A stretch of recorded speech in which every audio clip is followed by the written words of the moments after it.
Hello and welcome to today's session for the 2021 IEEE Women in Engineering ILC virtual events. I'm your session chair, Jennifer Blaine Kristen, and I'm joined today by Ashley Maria and Leanne Burst. We're here today for today's session. That is the updates from the Pioneers in Skirts. Before I get started, I wanted to go over a few housekeeping items and let you know how you can participate in today's sessions. First, all mics are by default muted upon entry to minimize our disruptions. So if you need to speak at any point throughout the meeting, please chat directly to me. I'm the host. If you'd like to ask a question. And finally, we have live Q&A. So at this point in the session, you can type your questions in for the presenters that can be read aloud, or you can send a direct question to me if you'd like to ask anonymously. This session is going to be recorded. So if you'd like it to be anonymous, you can do it that way. I will select questions from the chat window or they'll be read out from the chat window, and we can ask you to unmute if you'd like to read the question. After you've read your question or you've stated your question, please mute yourself again so we can get through as many questions as possible. And so I wanted to very quickly introduce our speakers.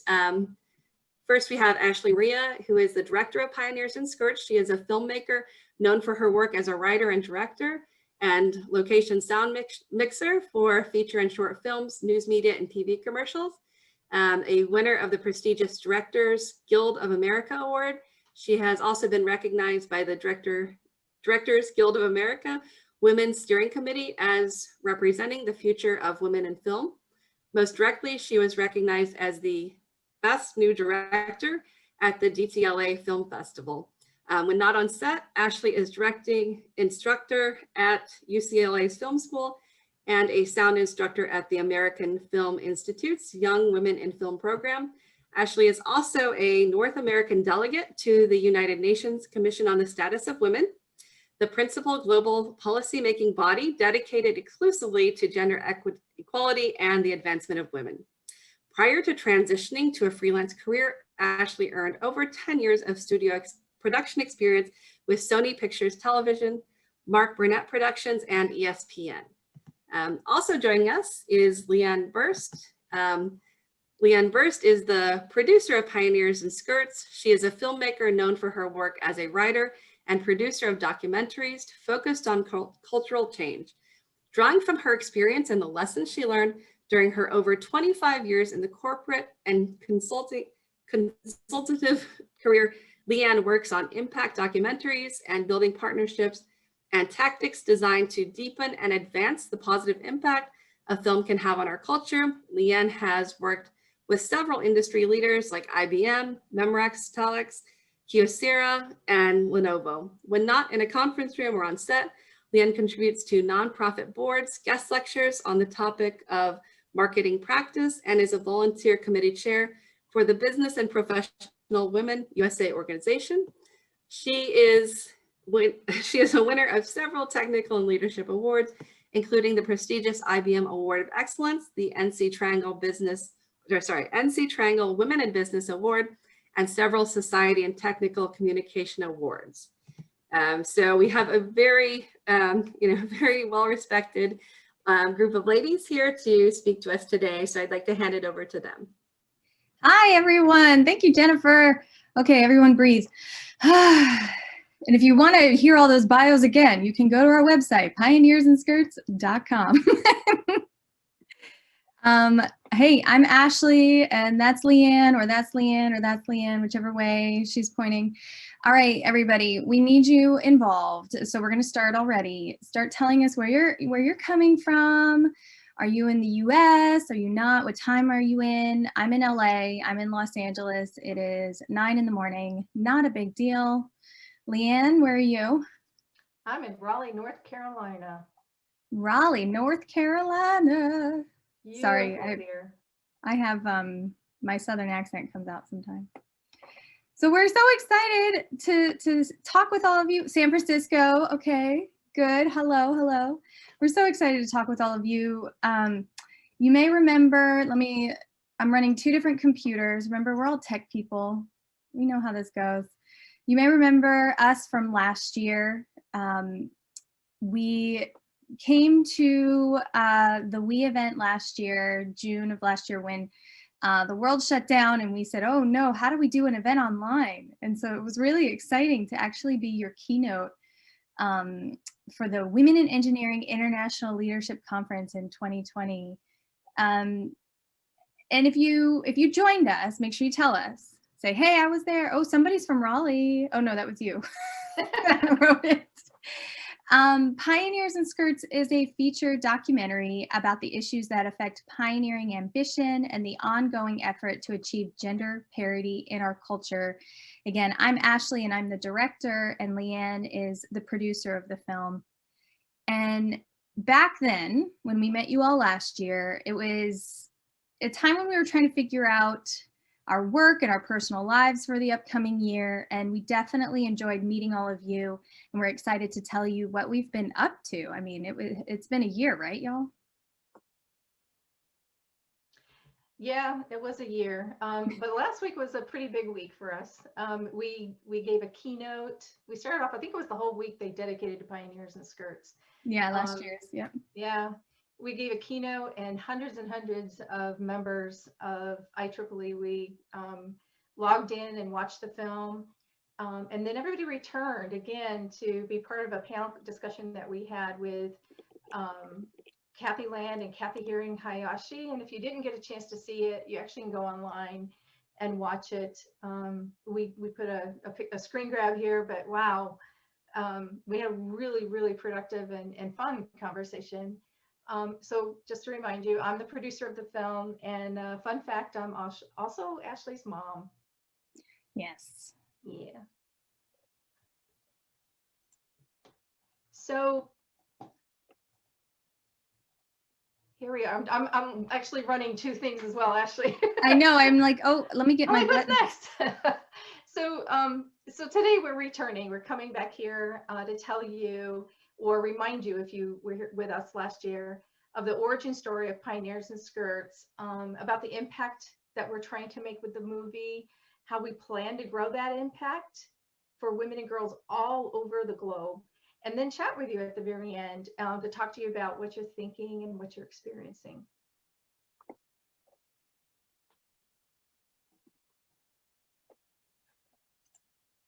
And so, Ashley, you're next. Okay, good. Yeah, I'm trying to make sure I've got everything up here. Okay.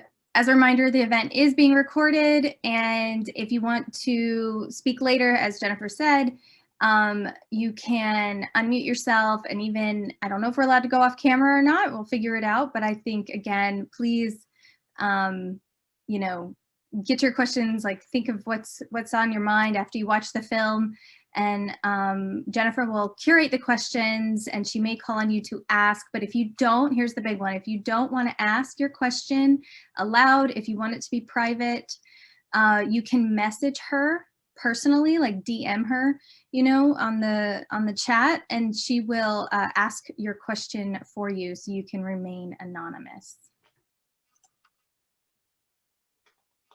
Now, if you haven't had a chance to watch the film yet, here is a sneak peek.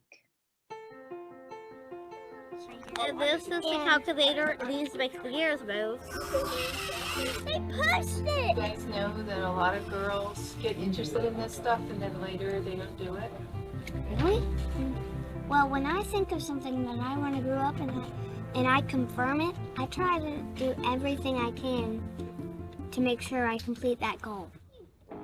Progress for women has stalled out over the last decade. The game is rigged. We're moving in the wrong direction. I can't believe that women your age still have to go through what I had to go through. I'm tired of feeling like I'm not in control of my career. And I bet other women are too. I went out to understand what are those challenges obstructing women as they journey on their career path. How do we identify them? And how do we put an end to them? I didn't think I couldn't until I got out in the real world, and they were like, but you're a woman. And I'm like, Yeah. They allowed this socialization to beat them down. Everybody knows what a strong woman is called. It rhymes with bitch. Why aren't we looking at the man and holding him to the same high standard we're holding women to? I mean, they don't like it when they look around and all they see are other men. I think it makes them feel like jerks, right? And they're not jerks. They care very deeply. They don't know what to do. Having a baby won't affect my work, but I know it's going to affect the perception that others have on me being able to achieve my work. Probably why those other girls never came back.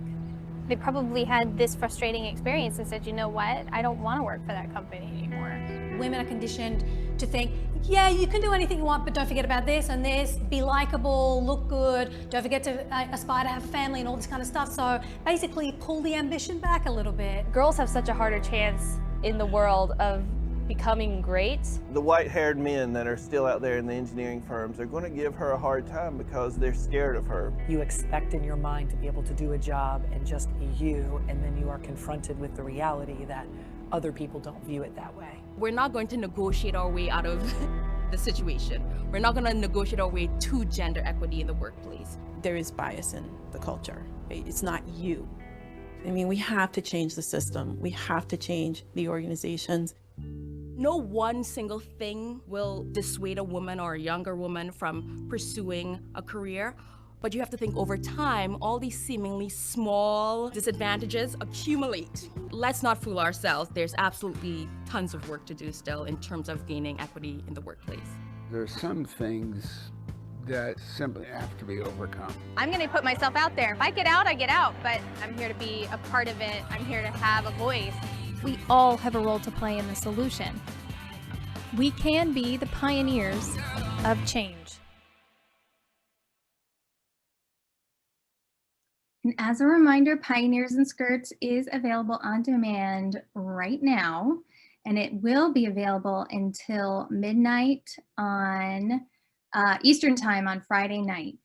And I hope you all get a chance to watch it. I think you'll like it. I'm obviously biased, but I think you will like it. And we'll put the link in the chat a little bit later so that you can, oh, right now, Leanne's got it. And so that you can register and make sure you watch it and watch it with your family. Now, here's my story, and you get a sense of it in the film, but I need you to know we went through a lot to create that film that you see today. So there's a lot of my personal story I'm going to share with you, and you might go, hey, I get it. So maybe you've heard this before. I was in school, and that's when I was first being treated as, you know, this hyphenated woman director rather than just director.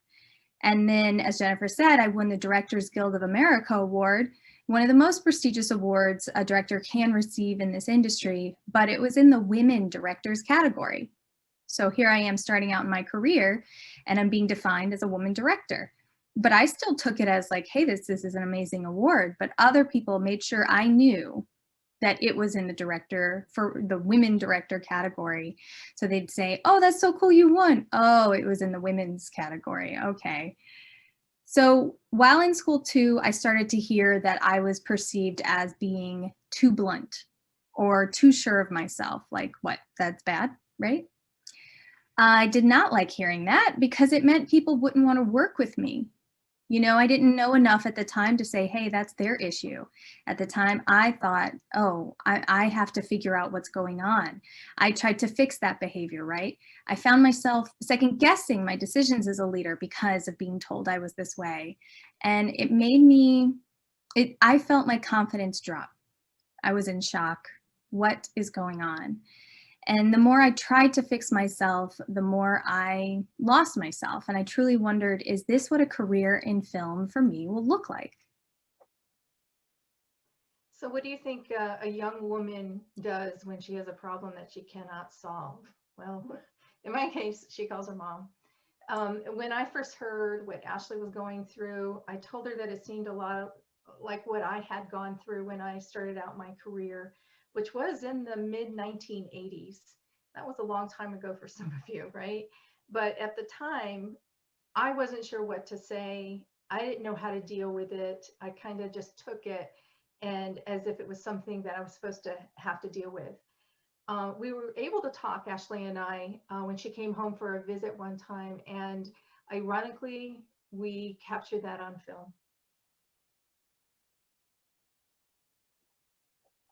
Maybe Ashley needs to, you know, wear pants and never wear skirts. Maybe she needs to lower her voice, you know, and I'm thinking, why am I thinking these things? Well, that's because that's the stuff I had to do, right? And you don't consciously say, oh, this is what I need to do. You get squeezed into this little tiny world of, oh, this is what works, and you start doing it. Do you think you prepared me for these challenges? You know, I didn't think I had to really prepare you for any challenges. I thought everything was in the past. I can't believe that women your age still have to go through what I had to go through. Yeah, so I had thought that women had come a lot further than they are today. I was a bit in shock. The sexism may not be as overt or obvious today, but it felt worse because it was kind of hidden. It wasn't easy to see. So that kind of scared me. And what you saw was a deleted scene. The way that you make a documentary film, you have to start off with understanding the lay of the ground. You go out and you do research. You do quantitative and qualitative research. I'm sure a lot of people on this webinar are totally familiar with that. So when you make a documentary film, you go out with cameras in the very beginning to do research. Yeah, you read all those studies and those numbers, but you try to put a story and some people, some real life information along with that quantitative data. So as part of that research, we spoke to some of Ashley's friends. We spoke to them on camera and off, and found out that they were feeling the same way that Ashley was feeling. So it wasn't just her, and it wasn't just the film industry. Some of the information we had told us things that shocked us, some of it not. And this one in particular, this is a Bain and Company research that we feature in the movie, and it quantified what Ashley was feeling. They spent 5 years studying how and why women's career paths differ from men's. So what they found out was no matter what industry young women are in, that they were feeling burnt out or halted in their careers soon after starting their careers. So after surveying like 1,000 women and men at all career levels, they found that many women start out in their careers with more ambition and confidence than their male counterparts. But it only takes like 2 years for their ambition to start dropping, just 2 years. That was very, very shocking to us. The culture around them that they're working in starts to chip away at them, causing their ambition to drop by 60% in just those 2 years. Still very shocking. These declines came independent of marriage or motherhood status, which is a very key point that they made. So we need to understand, okay, if Ashley's feeling this way and her friends are feeling this way, why are they having these dashed expectations? This is what Ashley's going through. It was almost kind of frustrating, right? Like I almost felt better because I knew I wasn't the only one, the only person going through this. And I'm sure a lot of you could agree, when you have numbers to the issue, you go, okay, it's not just me, and there is truly something going on here. So we had to make a film, and we had to make a film that was much bigger than the two of us. You know, the more we learned, the more we knew there's something systemically wrong. And so that's how Pioneers in Skirts came to be. We made a film that explains why many women were battling a bias and battling a world that they live and work and study in that is eroding their ambition.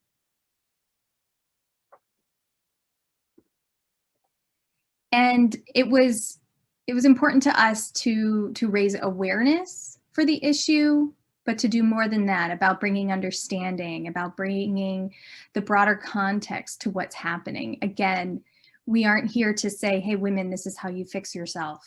This is, hey, women, you are not alone. There is something going on, and we all have work to do. Pioneers in Skirts tells a story that commands attention. We put into perspective what it's like for women to not feel included. And we feel that the story is rooted in hope rather than guilt. We feel like people watch the film and they step away with action to take.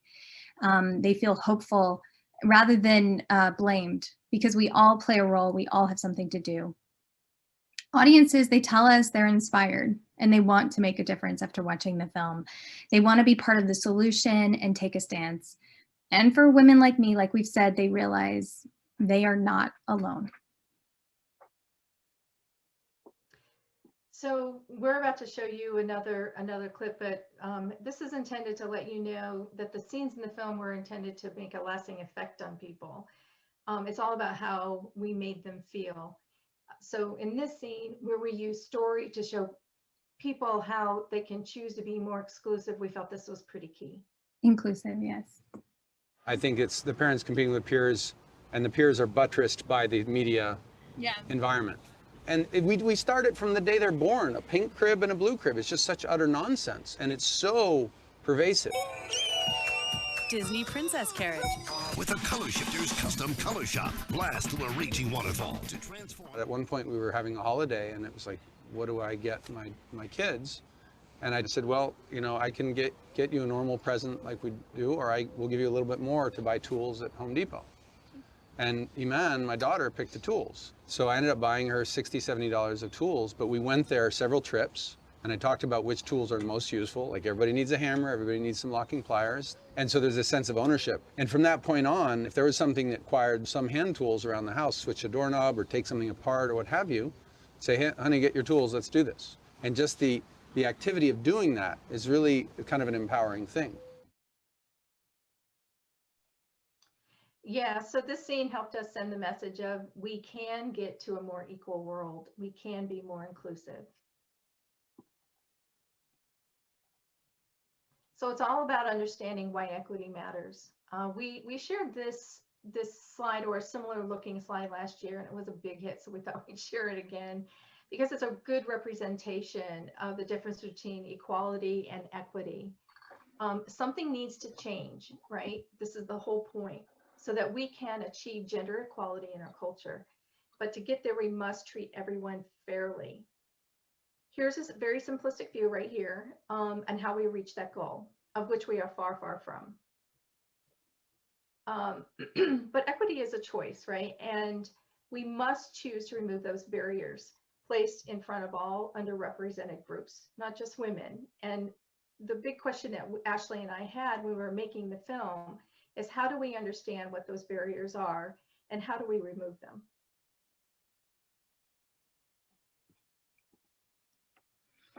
We all must be more intentional if we want to remove barriers. We have a scene in the film about paying attention to imagery, another scene questioning why girls' clothes are tight-fitting. Are you paying attention when you see this in the world around you? If so, are you being mindful of your choices? Raise your hand if you remember this scene.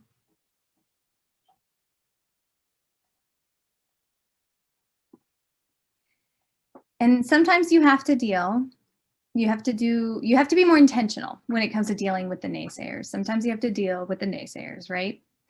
Making this film taught us the value in calling people in, though, instead of calling them out.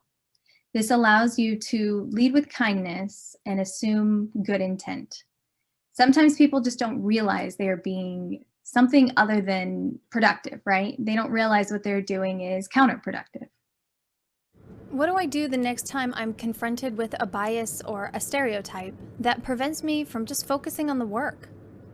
I've run into situations where people aren't used to a woman being in a certain role, in particular someone so young. But the simple fact is you expect in your mind to be able to do a job and just be you, and then you are confronted with the reality that other people don't view it that way. Kat Cole began her career as a waitress at Hooters and is now the COO of Focus Brands. She opened her door to me to tell me how she handles bias. We'll do the walk-away shot. No, we're doing the walk-away shot. Okay, we walked away. And the way I've always chosen to deal with it, assume positive intent, to believe that they think the way they do for a reason. And that's not my personal axe to grind. There are probably people around looking at me going, doesn't she get, that people don't think she should be here? But that is such a small downside compared to the upside of the fact that I can lean into a situation, just go talk to these people, work with them, literally ignore what it is I know they're trying to throw my way, and just focus on the work. And then there are people who are so overt that they must be dealt with. They must be challenged. So those are the people that you have to sit down with and say, hey, I'm getting the sense that we're not able to focus on the work together. Do you mind telling me why? I put it back to them. Okay. I think the powerful part of that approach is that you don't lead with, hey, do you have a problem with me? And I see so many women do that. They have the courage to sit down and call someone out that they believe is being very overt and inappropriately challenging them, but they go straight in for the jugular. Do you have a problem with me? Instead of, hey, clearly something's not jiving. What's going on? And there's something very disarming and incredibly professional. It's almost like a higher state of consciousness where you're able to go in and have these conversations with people that forces them to leak out some of their beliefs. And then you can get at a little bit of where it's coming from, or just say, hey dude, it's totally old school.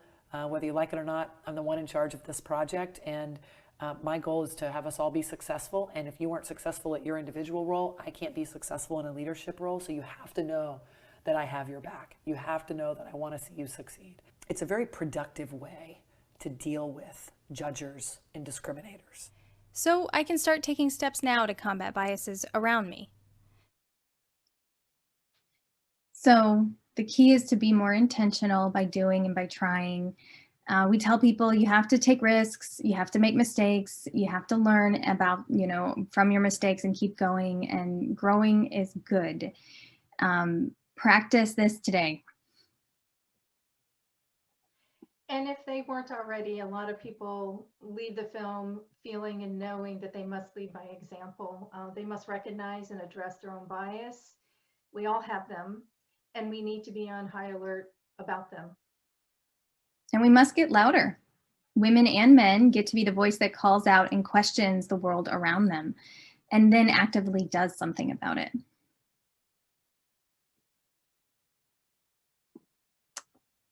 We made this film to actively help people today, but now we see how much it's needed in the world after this pandemic.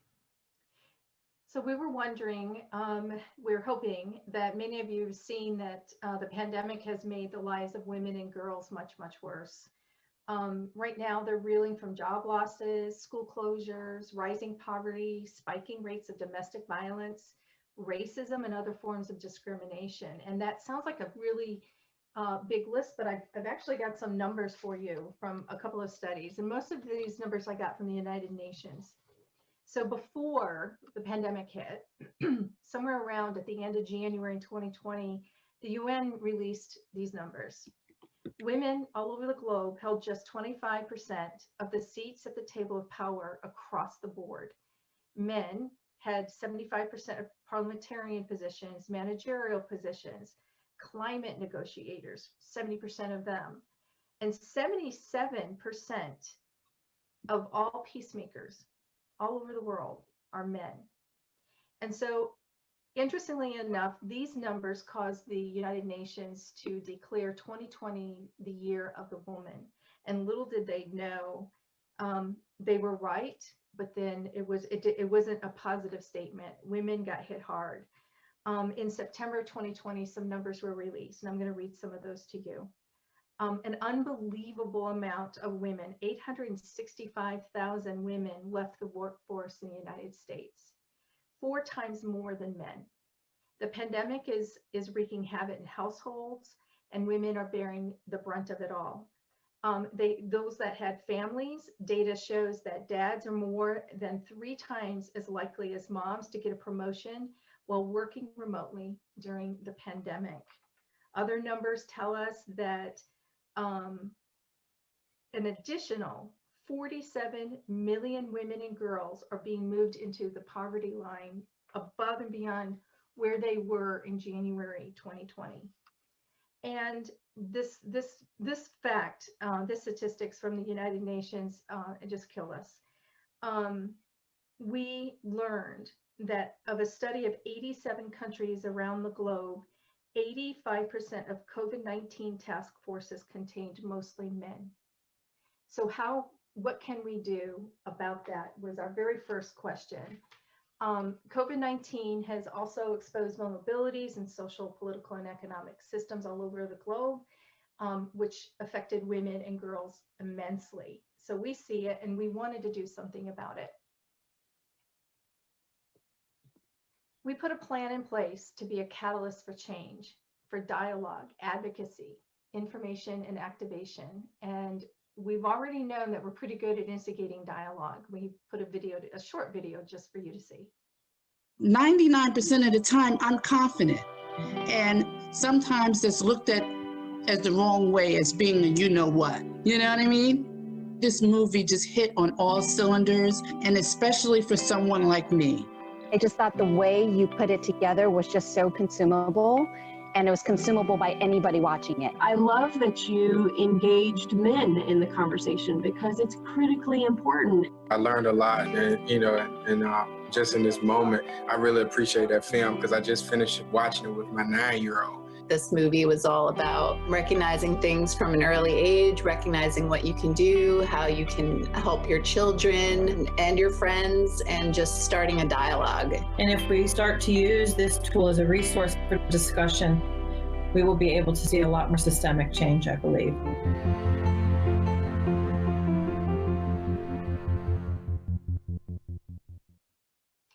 So on top of hearing from people all over the globe on how the movie impacted them, we also started hearing from people who wanted to bring our movie into their area, to use the film to instigate those conversations, to screen in front of legislative branches, to find ways to reach people that they could not reach normally. And so we said yes to that, and we've been starting to screen that. But what we also did, and what you have in front of you, the slide, is our response. We're going to take 3 steps during this year, and we've already started, where we're going to cast a broader scope of awareness for the need to address gender equality and human rights issues. We recently made an announcement that we want to team up with more companies and NGOs to work towards shifting cultural norms and influence public policy and get the movie in front of many, many more eyes. So Ashley, can you turn the page? Turn the page. Thank you. So we launched recently at the United Nations what we call the Global Impact Movie Relay. You can find out more information on our website if you'd like. We have the URL at the top. But if you're interested, I want you to know more about it. But I'm going to tell you, it's our big answer to helping people around the globe. We've decided to give the movie out for free.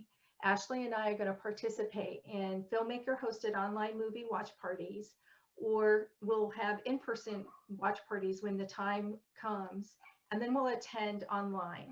And the whole goal is to give it away to NGOs and activists around the globe who want to use the movie to advance their mission.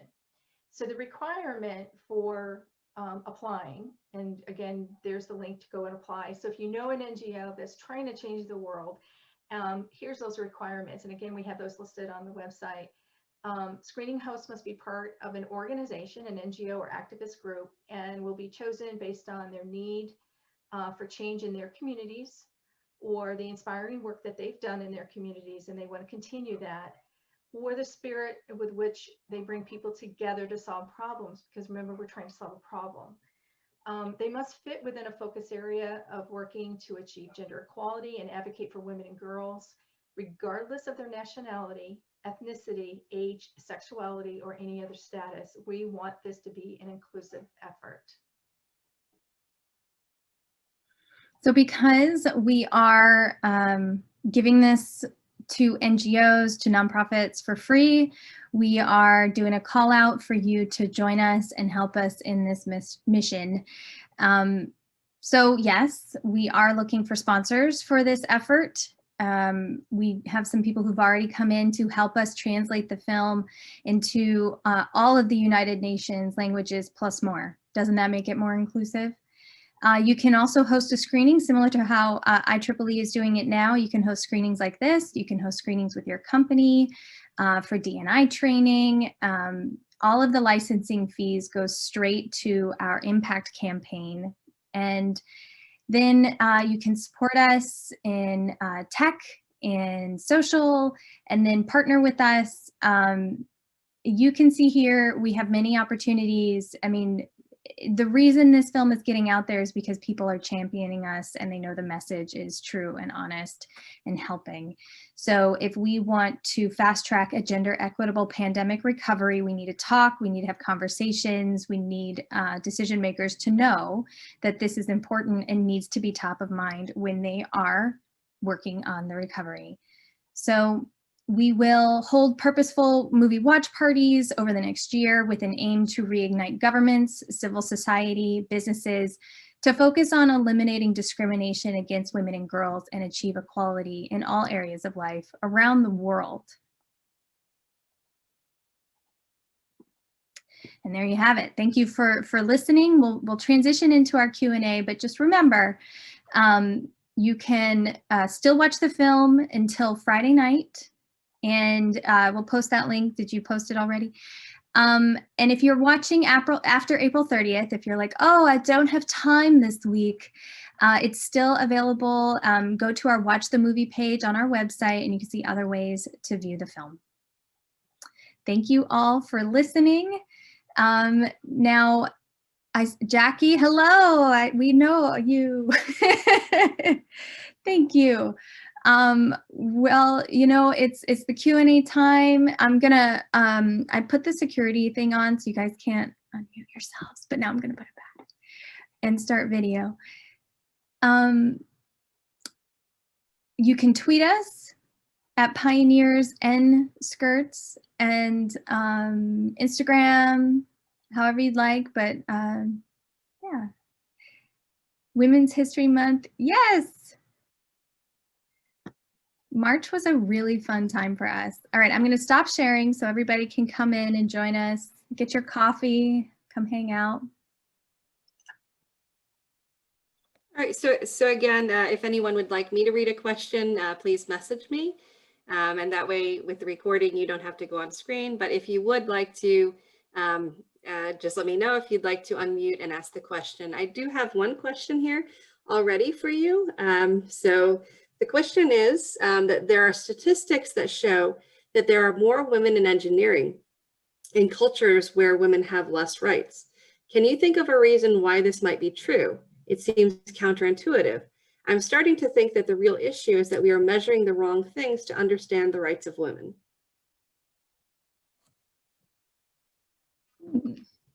So what's the question? Why do you think in countries where where women appear to have less rights, there are more women in engineering? Right. I mean, I think of, I have a student who is from Saudi Arabia and she is doing post sound. So she's in a very tech heavy field. And I mean, we took a lot of personal time so I could teach her how to negotiate and teach her how to stick up for herself. So I wonder, basically I can say, I mean, I don't know about the rights issues there, but I'm just thinking she's the first person that came to mind where she's got this uphill battle. I mean, I don't know if women's rights really has that much of an impact. It seems like no matter what, because we're having a worse time. I know it's very confusing, isn't it? We seem to have more rights, but I mean, the US is not doing very well either. Absolutely. I think it's a really, really interesting question. Yeah, something worth looking into. Thank you for asking. Yeah. It looks like Bonita has a question. I have a comment and a question. I have found that many of the countries that don't have the rights for women, at least focus in their higher education. They're kind of two choices, medicine or engineering. That's historically it's been that way. And so if you're going to go to higher education, that's where you go, one of those two choices. Whereas in the United States, we have all these choices for higher education. So it's a whole different orientation to college, so to speak. Yeah, I would hate to have an assumption that, one culture over another forces women into one thing or another. I think we would have to speak to which culture we're speaking to exactly. Okay, well, I agree. No, I agree with you, Benita. I'm just saying, like, it's hard to generalize, isn't it? It's like, well, and it's not a matter of force. If you only have a choice for higher education, for a much narrower choice, then that is it does shape your pathway more. It sure does. And I wanted to ask, I teach at Santa Clara University in the graduate engineering program, a course called Gender and Engineering. And I'd like to know whether the movie is available, what kind of arrangement, maybe I should talk to you afterwards, for higher education to be able to use. Well, the easy answer is yes. And we have a form online where you can officially fill out a host a screening application, and then we can follow up with details. What we've discovered is everyone has their own process, their own needs for their class, their company. So we actually tailor each one to whatever the company, the organization needs. So the best thing, Leanne's just put it in the chat there, check it out. And then you can see, like, there's a ton of options. And we just did one for a school on Friday, so we certainly do. And then I or Leanne can come in and speak. And well, I teach the class 6 times a year usually. It's a graduate class, so that's what but we'll talk. Okay, great. Thank you for being here. Right, and I want to jump in and say there's been a few questions about statistics, and that's one of the key things we're doing with the relay. We're going all over the world, including the United States, and we're empowering these NGOs and nonprofits and these activists to go and gather these statistics. We're actually preliminary working right now with a sponsor to create a way for NGOs to use a mobile app to ask for information that will empower them to advance their mission, as we said before. But the point is stats, right? We need to have that information.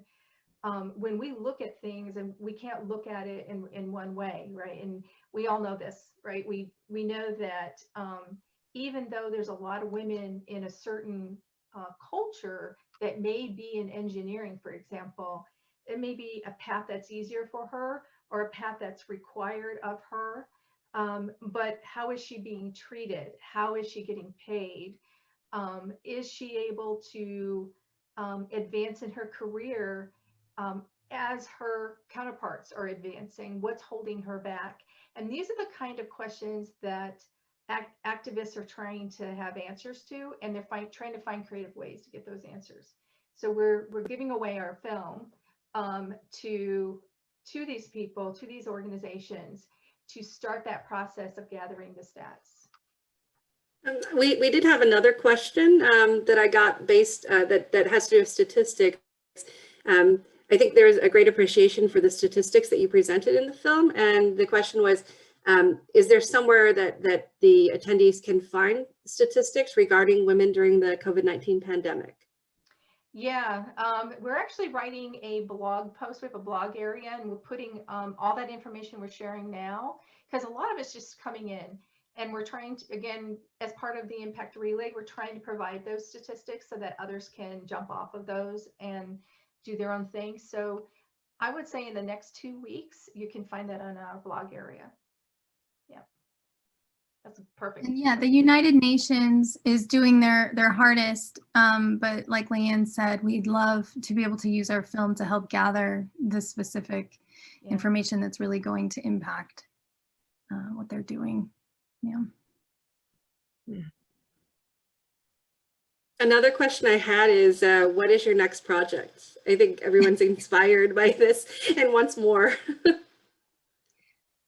Well, like having this film distributed and having it out there has been a full-time job on purpose. You know, this was something that our goal was to get it out there and have it help people. And so, funny enough, maybe the pandemic had that silver lining of we were able to reach audiences further because we could all be online, and we could also reach families because they were all at home together.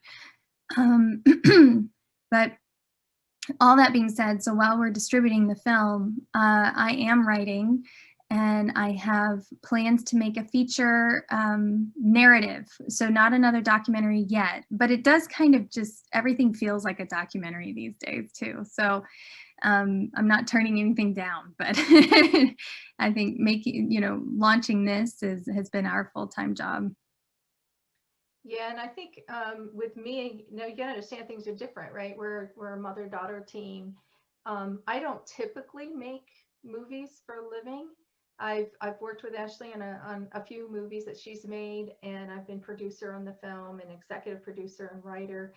And on this one, I was camera person and sound. And but what we're doing now, I'm 100% focused on the impact of this film, right? I'm going to be traveling the world remotely with the movie for this impact relay. We'll be pushing it, asking people to tell people about the impact relay, and then bringing Ashley on board because she's the director and she's the face of the film, to bring her on board. But there's exciting things happening. We're getting noticed. We screened at the United Nations last month. That was a really big deal. And we're going to be screening on several PBSs in the coming months.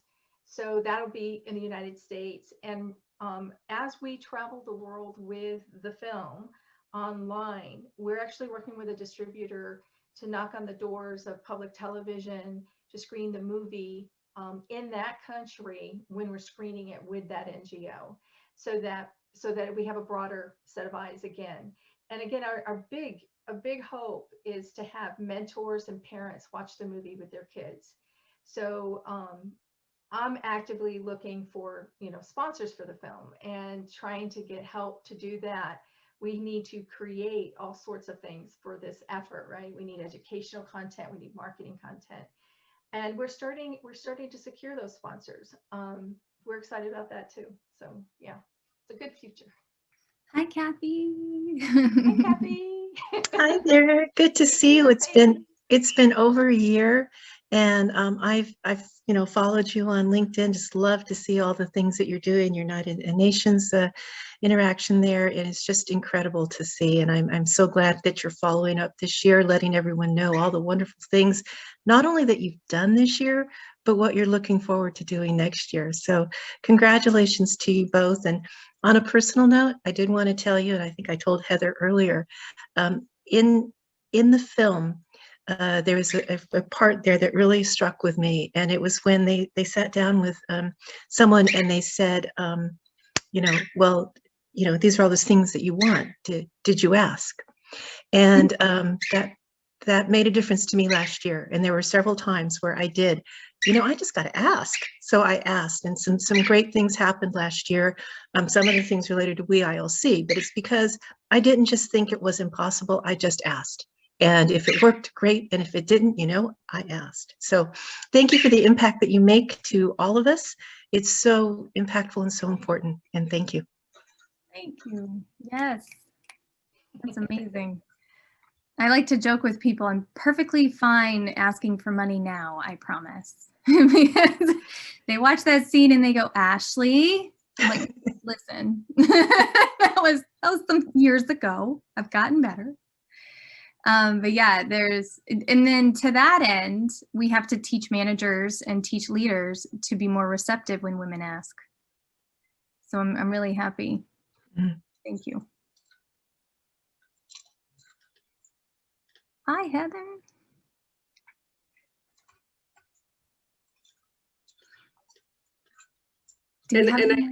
I did have one. I had one question I thought was quite funny. They want to know if your plant is still alive. Yes, it's fine. It's sitting outside. It stays outside. And because of the pandemic, I ran away to North Carolina and I got all my friends to come and water it. I was like, you don't understand. Like, this has to survive. And so I put the pressure of life on them. It's fine. It's fine. Don't worry, Heather. We You did can that learn. special Marvel ending. You saw what she Oh, did. yeah, So I think that's a lot of people don't understand what that question is. So we have if you're able to go back and watch the film, or if you stopped watching it before the credits ended, go back and watch the very ending. We have a surprise ending. That's, again, when you make a movie about a topic where women are held back, and I could use all sorts of, the bad words that people don't want to hear: sexism, bias, you're not treated well, and you're not feeling welcome at the table. And, it's the more you talk about it, the more you think about it, the angrier you can get. So our film, in order to have change, we had a story that is hopeful instead of pointing fingers. We have a story that is funny, makes you laugh as you're watching the film. And we wanted you to feel hopeful and have a smile on your face when you walk away from a movie that says, freaking everything sucks, right? So we have this surprise ending thrown in there to let you know how Ashley's plant is, or at least how her life is with a plant. Well, yeah, how I have decided to take charge of my life and get a plant. Jenna wrote, I actually remembered that scene, so probably the scene with Brad, right, as kind of encapsulating what women go through, that we're even sitting next to somebody saying, please tell me what you need, and we still can't ask. Yes. So that was another important thing we wanted to put in the film is, women are often told what we don't do enough, what we're not good enough at. And it was important for us to say, listen, we've been conditioned to not do these things, or we've been proven over and over again, if I do ask, it comes off as aggressive. And so I hope you watch that scene and maybe feel those moments, maybe when you're doing it and you go, who's telling me right now that I can't ask? And Kathy has a bird on her shoulder. All right, I had this really intense conversation ready to go, and I knew there was a bird in there. I was like, there's something talking. The bird's name is Kevin. Guys, I love you. Yes, you remember this is Kevin. But Jenna, thank you for bringing that up, because it was important for us, for a lot of the film, for you to go, we're told to do all these things, and oh gosh, get a mentor. That's your solution to everything, right? It's like, no.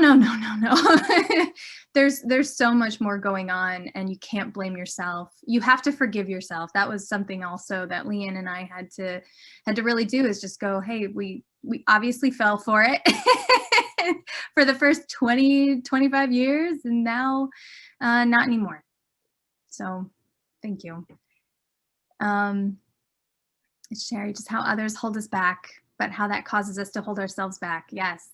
Another thing that was really intense for me was that stereotype threat, how sometimes we fulfill the stereotype because we're so busy trying not to fulfill it. And then also disassociating ourselves from other women. This is something that we've all said, oh, I'm not like most women because I like math. Oops, don't do that. Yeah. And that's why I said I had to forgive myself, because I remember in high school, constantly being told, oh, that's so cool, you're a girl and you like math. Like, yeah, I'm not like most girls, I like math. No, we don't do that anymore. But watching the movie made me see how I have been affected by gender issues. The part of ambition really hit me. Yeah. And so that's a lot of why, it only takes 2 years for that chipping away that we get every single day to knock our ambition down by 60%. Again, hear it Yeah, and let's move on. We actually have 3 studies that tell you that the ambition plummets. Yeah. And it just was devastating to see. You know, you see, when I saw my own daughter with her ambition plummet, you got to understand, Ashley is a filmmaker, but before that, she actually applied to Georgia Tech to be an astrophysicist. She was top in her class in high school. She was a physics whiz kid, math whiz kid, and nothing stopped her. She played sports, everything. And when she, of course, decided, okay, Mom, I'm gonna make movies, we were like, okay, thought we were gonna fly to the moon, but okay. Things changed, right? But she was so successful, and she was so ambitious, and less than 2 years actually from graduating with her master's in cinematic arts, she came to me and said, you know, I'm not sure if I should keep doing this. And I just went ballistic. So you would too. I was like, no, this is something you want. This is something you love. What's going on? Why is this happening? And we actually gave a presentation when we were doing pre-production work activities with a bunch of companies. They actually were interested. You know, I wrote about it on LinkedIn, and LinkedIn's a great tool for this movie. And we had a company that came out to us, and well, several, that said, can you at least just talk to our women's groups to let us know why you even think you need to make a movie about this? And one of the women's groups came to us and said, we just saw a study that just came out, and we just dove into that study, and then the others that we were able to come across. And, you know, the light went on, and okay, this helped us with the direction of the film. You know, what happens during those 2 years? What happens during your lifetime before those two, what a young woman's lifetime before those 2 years? And then what happens to people like me, right? People that are older than somebody that's in her early 20s. And it was sad. This whole chipping away, this whole losing of ambition is real for every one of us. And it's a relief to me to know that it's not my fault, that I didn't do something that I need to fix. It's something else. So, yeah. And we've got people sharing in the chat how teachers were not supportive whatsoever of women in these fields. And I just feel like that wasn't that long ago, guys. Like, you can't look at young girls right now and go, just believe in yourself. It's like, we were told that then too. So there's so much more. Okay, so I know we're nearing the end. I know Jennifer's like, it's almost time. So I'm gonna share with you how you can stay connected with us and send us cookies, because we're very food motivated. Yeah.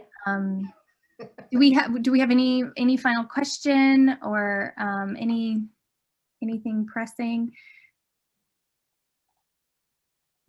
Well, one thing I want to point out before we leave is in the chat, I went ahead and added our Twitter account. You can go online and find our Twitter account.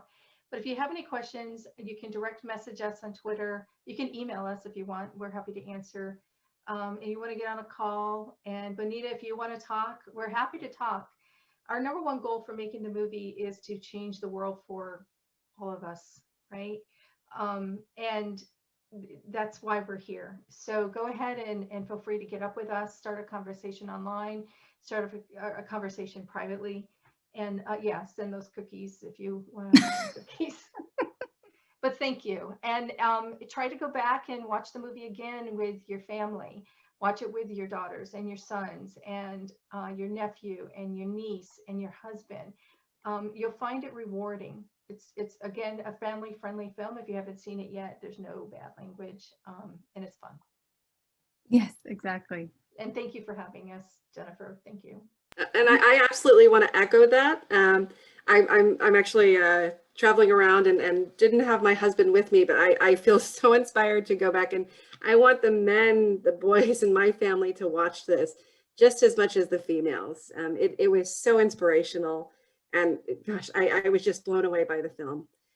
So thank you so much for that. And I'm sad our time is coming to a close, but I want to officially let you know that this is concluding today's session, and I want to thank Ashley and Leanne so much for their time and participation here. We appreciate it. And thank you to everyone in the audience who tuned in. This session was recorded and will be made available on the Engage's virtual platform for on-demand playback. Thank you, and we hope that you enjoy the rest of the 2021 IEEE ILC virtual events. Thank you. Bye. Thank you. We're so happy to see a lot of you again. It's like going home.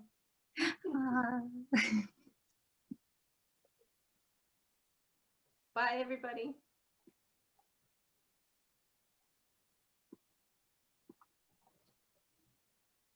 So I guess we can stop recording.